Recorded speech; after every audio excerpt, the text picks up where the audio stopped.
मैंने तुम्हें कितनी बार कहा है छोटी चिड़िया, तुम इस दिशा में भोजन की खोज में ना आया करो। ये इलाका मेरा है और यहाँ के सारे भोजन पर मेरा हक है। गौरी बहन, हमारे इस जंगल में कोई बांट थोड़ी है। इस जंगल पर सब पक्षियों को बराबर हक है। फिर तुम मुझे इधर आने से कैसे रोक सकती हो?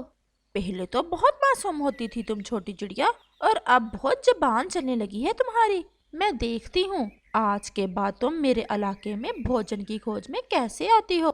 और फिर ऐसा कहते हुए गौरी वहाँ से चली जाती है और रानो चिड़िया भी वहाँ से गंदम के कुछ दाने लेकर अपने घर की तरफ चली जाती है। और फिर रात हो जाती है। गोरी सो जाओ, क्या बात है, आज तुम सो क्यों नहीं रही हो? क्या नींद नहीं आ रही तुम्हें? नींद आए भी तो कैसे, आज उस छोटी चिड़िया ने मेरे सामने बहुत जबान चलाई है। क्या फिर लड़ाई होगी तुम्हारी रानो चिड़िया से?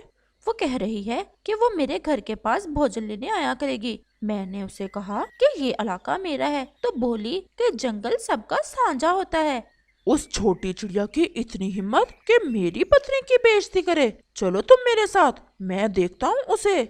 और फिर ऐसे कालू कौवा और गोरी कौवी रात के अंधेरे में रानो चिड़िया के घर की तरफ चल देते हैं। उठो छोटी चिड़िया, जरा दिखा तो अपनी जुबान, मैं भी देखूं कि कितनी बड़ी है तुम्हारी जुबान जो मेरी पत्नी का मुकाबला कर रही हो। कालू भैया, आप क्यों इतना गुस्सा कर रहे हो? मैंने तो गौरी बहन को कुछ भी नहीं कहा, ये तो ऐसे ही मेरे गले पड़ रही थी। मैं कोई पागल नहीं हूँ जो तुम्हारे गले पड़ूं। और फिर कालू और गोरी रानो की कोई बात नहीं सुनते और उस छोटी चिड़िया का घोंसला गिरा देते हैं। ये आपने क्या किया? आपने तो मेरा घर ही तोड़ दिया। और फिर वो चिड़िया रोने लग जाती है। गोरी कहते हैं मुझे गोरी, अगर फिर कभी मेरे इलाके में नजर आई तो जान से ही मार दूंगी। ऐसा कहते हुए गोरी कौवी और कालू कौवा वहाँ से चले जाते हैं और वो चिड़िया सारी रात बैठे ऐसे ही रोती रहती है। और फिर सुबह हो जाती है। जालमों ने मेरा घोंसला ही तोड़ दिया। जरा ध्यान आई गोरी और कालू को मुझ पर। मैं अब इस जंगल में नहीं रहूंगी, मैं ये जंगल ही छोड़ दूंगी। और फिर ऐसा कहते हुए वो चिड़िया वो जंगल छोड़कर दूसरे जंगल की तरफ चल देती है। वो बहुत दुखी थी क्योंकि जो घोंसला गोरी और कालू ने तोड़ दिया था वो घोंसला उसकी माँ ने बनाया था। रानो चिड़िया को अपने घोंसले से बहुत प्यार था। वो उन कौवों से लड़ना नहीं चाहती थी, इसलिए वो तो उड़ते उड़ते दूर निकल जाती है और फिर वो दूसरे जंगल में पहुंच जाती है। और फिर रानो चिड़िया वहाँ एक पेड़ पर बैठ जाती है और फिर वहाँ एक बूढ़ी फाख्ता आ जाती है। बेटा, तुम यहाँ क्या कर रही हो? और मुझे तो तुम इस जंगल की भी नहीं लग रही हो। आंटी, मैं पास वाले जंगल से आई हूँ। वहाँ के कौवे और कौवी ने मेरा घर तोड़ दिया है, इसलिए मैं वो जंगल छोड़ आई हूँ। ऐसे पेड़ पर बैठकर रात गुजारना बहुत मुश्किल है। बेटा, तुम मेरे साथ मेरे घर चलो। मैं भी अपने घर में अकेले ही रहती हूँ, तुम मेरे साथ रह सकती हो। और फिर अगर अपना घर बनाना हो तो बाद में बना लेना।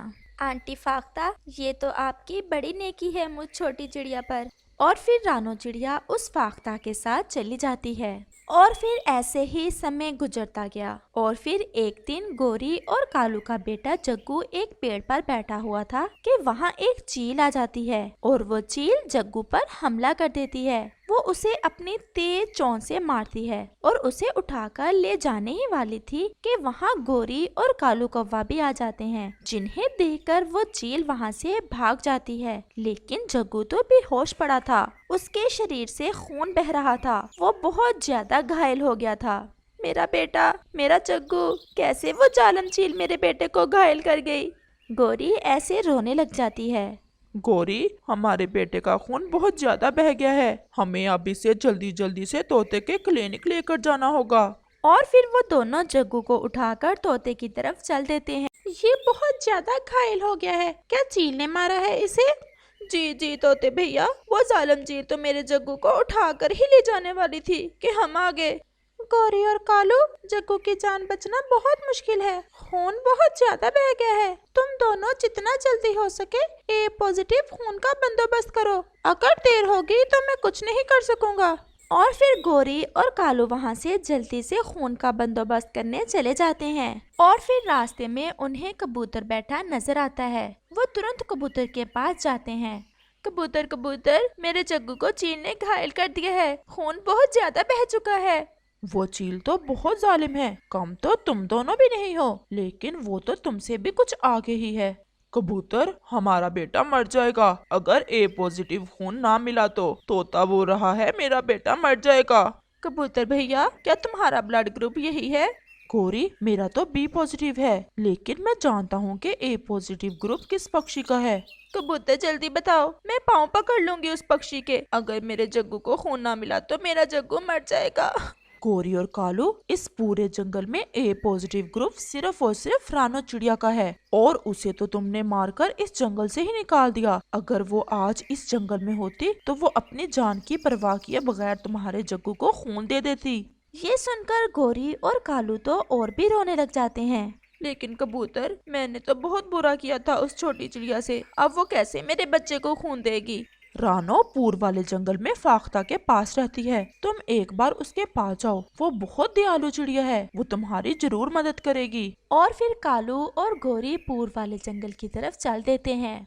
ये बच्चा मर जाएगा, अगर ए पॉजिटिव खून ना मिला तो ये बच्चा थोड़ी ही देर में मर जाएगा। गोरी और कालू बहुत तेज उड़ते हैं, वो हर कीमत पर अपने बेटे को बचाना चाहते थे। और फिर शाम होने से पहले ही गोरी और कालू पूर्व वाले जंगल में पहुंच जाते हैं। उन्हें फाख्ता के घर का तो पता नहीं था, इसलिए वो वहां बैठे एक पक्षी से पूछते हैं। पक्षी, क्या तुम हमें बता सकते हो कि बूढ़ी फाख्ता का घर किस दिशा में है? बूढ़ी फाख्ता और चिड़िया वो सामने बड़े पेड़ पर रहती हैं, और वहाँ ही है उनका पक्का घर। और फिर गोरी और कालू जल्दी से उस बड़े पेड़ की तरफ जाते हैं। फाख्ता और रानू चिड़िया भोजन की खोज में अपने घर से निकले ही थे कि गोरी और कालू भी वहां पहुंच जाते हैं। रानो, मेरे जग्गू को बचा लो, मैं तुमसे अपने बेटे की जिंदगी की भीख मांगने आई हूँ। हमारा बच्चा मर जाएगा रानो। गोरी और कालू, अब क्या नया नाटक है तुम्हारा? मैं अब तुम्हारी बातों में नहीं आने वाली। रानो, क्या ये वही कौवे हैं जिन्होंने तुम्हारा घर तोड़ा था? जी आंटी, ये वही कौवे हैं। चुपचाप भाग जाओ यहाँ से बदमाश कौवो, अगर कोई शैतानी की तो जान लो, मेरा नाम भी फाख्ता है, मैं मार मार कर तुम्हारा बुरा हाल कर दूंगी। रानो, मेरी बात सुन लो प्लीज, एक बार मेरी बात सुन लो।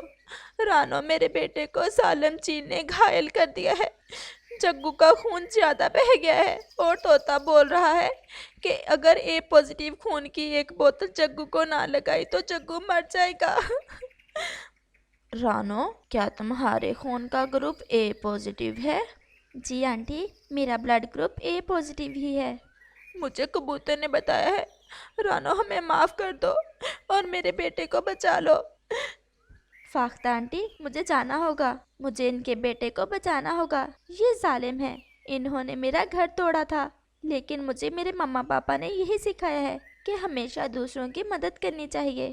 कोई कितना भी बुरा हो, हमेशा उसकी बुराई का जवाब अच्छाई से दो। और फिर रानो चिड़िया गोरी और कालू कौवे के साथ आती है, और तोता रानो का ब्लड जग्गू को लगा देता है। और फिर कुछ ही देर के बाद जग्गू अपनी आंखें खोल लेता है, लेकिन गोरी और कालू के पास शब्द नहीं थे कि कैसे रानो चिड़िया का सामना करे। वो तो बस रोए ही जा रहे थे।